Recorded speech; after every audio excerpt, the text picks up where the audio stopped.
Residence degli Ulivi, l'incanto della natura per chi vive in città.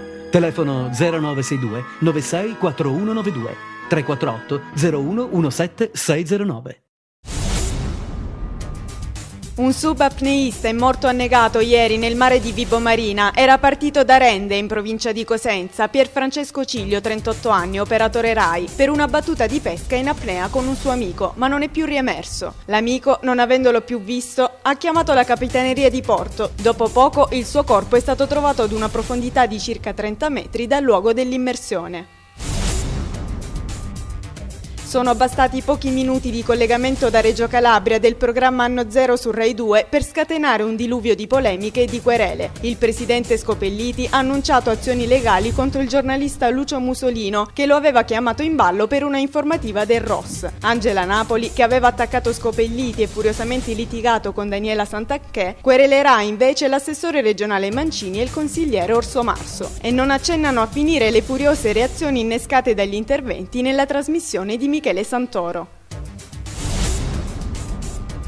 Domani, 10 ottobre, è la giornata mondiale contro la pena di morte, promossa dalla Coalizione Mondiale contro la Pena Capitale. In favore dei condannati a morte, soprattutto ingiustamente, sono gli appelli proposti da Amnesty International nella giornata mondiale di domenica. A Reggio Calabria, domani, iniziative e manifestazioni in favore dell'abolizione della pena capitale in piazza Camagna alle 16:30.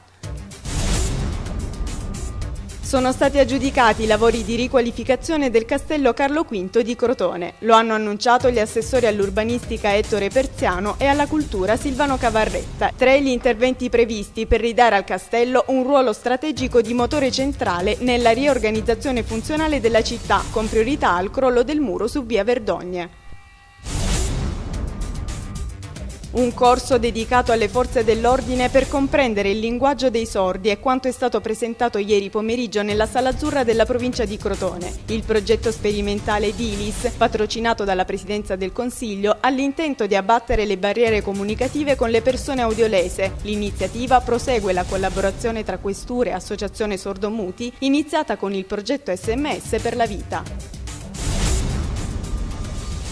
A Cosenza l'amministrazione comunale ha presentato il progetto Teatrando si impara, 7 mesi di educazione al teatro e di partecipazione alle attività teatrali per le scuole cosentine di ogni ordine e grado. Dai prossimi giorni e fino ad aprile 2011 gli studenti potranno partecipare ad una rassegna di spettacoli selezionati appositamente per loro. Gli studenti degli istituti superiori potranno partecipare a gennaio all'allestimento di Vita di Galileo di Bertolt Brecht.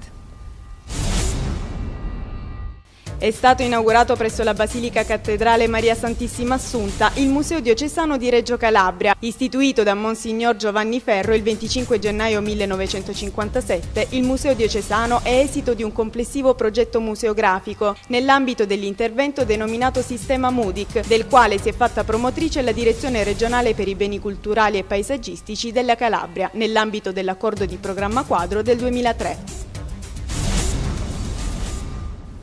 Con la classica benedizione dell'arcivescovo Monsignor Domenico Graziani si è dato il via stamattina ai festeggiamenti in onore di San Dionigi, patrono della città di Crotone. Schierati in piazza Duomo, oltre alla banda musicale, anche trattori ed altri attrezzi agricoli e tanti fedeli che, come ogni anno, hanno rinnovato questa devozione profonda con il santo Areopagita. Presenti alla cerimonia religiosa svoltasi nella cattedrale le massime autorità civili e militari.